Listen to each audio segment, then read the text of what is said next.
Salut tout le monde, c'est Alix, j'espère que vous allez bien, moi ça va super et aujourd'hui on se retrouve pour un petit tutoriel en mode farming. Je vais vous expliquer ma manière de farmer, ma manière de voir les choses, j'espère que ça vous fera plaisir. Donc on va commencer sans plus attendre.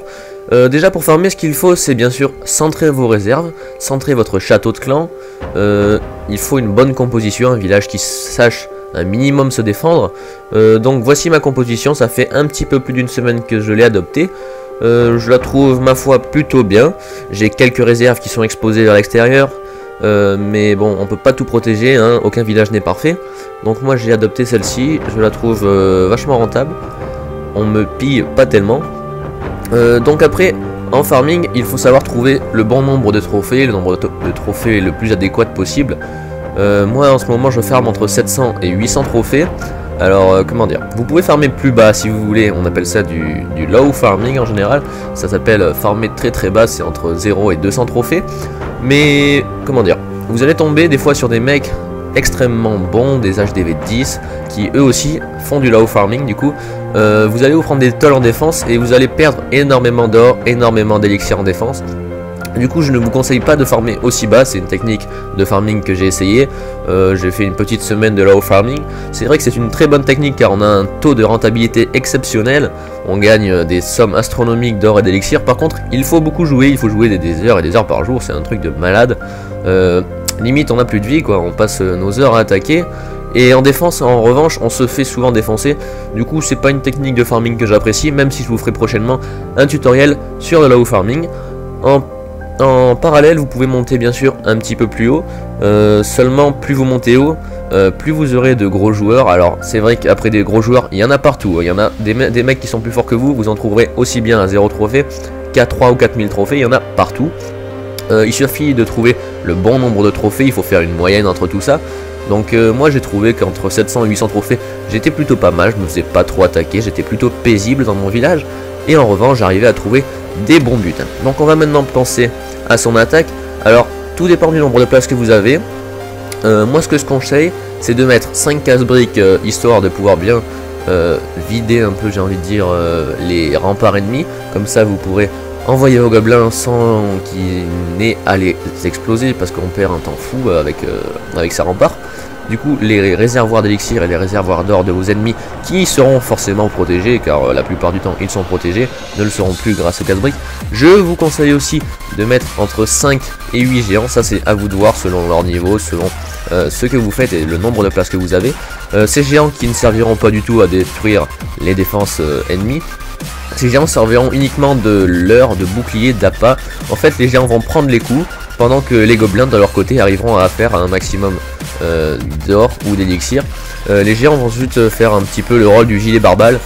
Ils vont prendre les coups, ils vont mourir bêtement, mais c'est pas grave, on s'en fout. C'est juste histoire que les gobelins arrivent à choper un maximum de ressources. Après il faut vous méfier des tours de sorciers. Les tours de sorciers qui sont une des défenses les plus meurtrières vis-à-vis des gobelins. Les tours de sorciers qui font des dégâts sur l'ensemble des gobelins, et vu que les gobelins se déplacent en groupe, ça fait des ravages, il faut vraiment faire attention. Si vous avez des sorts de foudre, n'hésitez pas, si vous avez des géants, n'hésitez pas non plus justement à les balancer vers ces tours de sorciers. Mais gardez bien en idée, en tête, qu'il faut balancer les géants un petit peu de partout, histoire que toutes les défenses se concentrent sur ces géants, et qu'en parallèle vous puissiez balancer vos gobelins pour maximiser le taux de ressources que vous gagnerez. Donc on va maintenant faire quelques recherches, on ne va faire aucune attaque, rassurez-vous. Je vais vous montrer un petit peu ce que j'appelle la rentabilité pure. Alors la rentabilité c'est une équation toute simple. On prend ce qu'on paye au début et on le divise par ce que l'on gagne. Ou c'est l'inverse, je sais plus. En tout cas, pour avoir une rentabilité supérieure à 1, donc quelque chose qui est un minimum rentable, il faut que vous regardiez le butin disponible en fonction de ce que vous allez balancer. Alors je m'exprime. Par exemple, si vous avez quelqu'un qui a 100 000 or et 100 000 élixirs, mais que vous voyez qu'il a des arcs X, qu'il a plein de trucs, vous allez vous dire, bon, si je veux arriver à piller un minimum d'élixir et un minimum d'or, je vais devoir balancer tous mes gobelins, tout ce que j'ai en fait. Du coup, ça va me coûter au moins 50 000 élixirs rien que pour balancer ça. Alors, même si j'arrive à faire cette attaque, j'aurai une rentabilité plutôt faible, j'aurai une rentabilité qui sera aux alentours des 2, des 3. Du coup, j'aurai à peine doublé ou triplé mon butin de base. Tandis que si vous voyez quelqu'un qui est très bas, qui n'a que peut-être 40 000 or et 40 000 élixirs, mais que vous voyez qu'il n'a pas de défense et que 10 gobelins suffisent, même pas la peine d'utiliser des sorts de foudre ou des sorts de soin. Donc vous voyez que 10 gobelins ça ferait 600 ou oui 600, ça ferait 600 élixirs à la formation. 600 élixirs à la formation pour récupérer 40 000 or et 40 000 élixirs. Vous avez un taux de rendement qui est supérieur à 50, imaginez, c'est beaucoup plus rentable. Donc il ne faut pas forcément viser à faire des gros butins en une fois, il faut viser vraiment à faire une rentabilité le plus élevée possible. Alors on va bouger un petit peu pour voir tout ça et pour l'expérimenter, parce que là c'est vrai que vous voyez mon village mais vous ne voyez rien qui bouge depuis tout à l'heure, ça vous ennuie peut-être un petit peu. Là par contre je suis pas en composition farming dans mes camps militaires, vous voyez, j'ai mis des sorciers parce qu'il y a une guerre de clans qui va pas tarder à commencer. Du coup je me suis plus mis en farming, je fais une petite pause juste pour la guerre de clans et je recommence dès demain quand la guerre de clans sera terminée. Au passage, petite parenthèse, vous voyez que maintenant depuis la mise à jour, quand le chef lance une recherche de guerre de clan, on le voit, ça apparaît dans le chat du clan. Donc on va faire sans plus attendre quelques recherches pour étudier très rapidement tout ça, hein. Vous n'avez que 30 secondes à chaque fois. Là par exemple, bon le butin est largement trop faible, donc on passe directement à la prochaine. Il y a des fois, c'est vrai que vous faites une bonne vingtaine de recherches avant de trouver le village le plus adéquat possible, mais c'est pas grave. Il faut prendre le temps, j'ai envie de dire, de faire des recherches, car en prenant le temps, vous allez voir que vous allez arriver à faire jusqu'à, je sais pas, pour ma part, je suis à 2-3 millions par jour si je joue bien. Excusez-moi, j'ai un petit souci avec le jeu, donc on va relancer tout ça. Oui, on peut arriver facilement à 2-3 millions d'or par jour. L'élixir est un peu plus faible, vu que c'est vrai qu'on en utilise pour nos sorts, pour nos troupes. Alors c'est vrai que quand vous êtes en farming, à moins que vous vouliez de l'élixir noir en utilisant la technique Zeus, qui consiste à balancer un maximum de sorts de rage, de foudre pardon, sur les réservoirs d'élixir ennemis, je vous conseille de ne pas utiliser de sorts, tout simplement parce que les sorts sont énormément consommateurs d'élixir, et au final vous perdez un petit peu votre rentabilité sur ces sorts. Donc ici on observe un village, ma foi, avec une défense plutôt faible, basique. On a peut-être 10 000 élixirs et 7 000 d'or, c'est plutôt faible, mais on voit que les défenses sont, comment dire, elles sont rentrées, le mortier est tout en bas, il ne défend rien, on a des tours archers qui sont niveau 2 ou 3 peut-être, du coup les gobelins on peut en balancer 10, ils vont prendre un maximum d'or. Alors là je fais prochaine partie parce que j'ai pas envie de la faire. Les gobelins auront le temps de faire un maximum d'or et un maximum d'élixir en un minimum de temps. Donc là je sais pas ce qui se passe, j'ai un problème de connexion, je vais encore relancer le jeu, pardonnez-moi. Mais il faut vraiment avoir cette idée en tête de rentabilité. Moins vous balancez de gobelins et plus vous gagnez d'or. C'est un petit calcul à faire très rapidement dans sa tête, mais c'est à prendre en compte, c'est un réflexe à prendre. C'est une habitude à prendre quand on joue.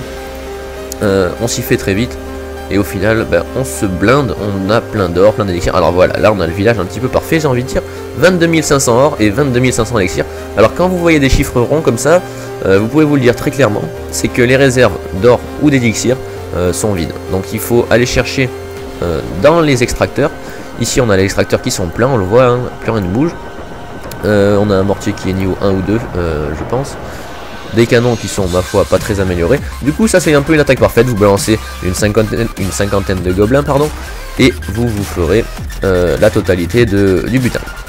Alors ici, voilà, on a déjà un petit peu plus de défense, mais ma foi, si vous arrivez à balancer vos géants vers le haut en faisant une boucle la plus parfaite possible, ainsi que vos casse-briques, ils iront peut-être leurrer la tour de sorcier qui fera donc ses attaques uniquement sur les géants. Et si vous arrivez à balancer ensuite vos gobelins, si vous en balancez une soixantaine, ça devrait suffire je pense.